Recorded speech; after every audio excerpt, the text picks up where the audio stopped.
கருணை அடிப்படையில் பிச்சைலாம் போட வேண்டாம். 1000 ரூபாய் கொடுக்குறதுக்கே கொடுக்க முடியாதுன்னு சொன்னீங்க. அது இப்போ கொடுத்து இது பார்த்துட்டு நீ 2000 கொடுக்குறேங்கிற, 10,000 கொடுக்குறேங்கிற. கருணை அடிப்படையில் உன் தயவுலாம் கருணையெல்லாம் இங்கே யாருக்கும் நீ காட்ட தேவையில்ல.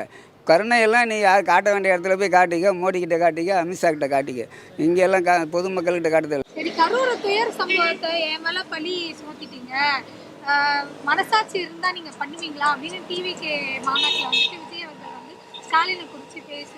ஏங்க நீங்கள் 5 மணிக்கு வந்துருந்தா அந்த துயர சம்பவம் ஏன் நடந்திருக்கு? நீங்கள் 5 மணிக்கு வர வேண்டியதானே, 7 மணிக்கு வர்றீங்க. உங்களுக்கு என்ன மக்கள் வந்து வெயிட்டை பழத்தை காமிக்கிறதுக்கு நீங்கள் சொன்னீங்க நினச்சிருக்கீங்க. அதனால அது நடக்கலை.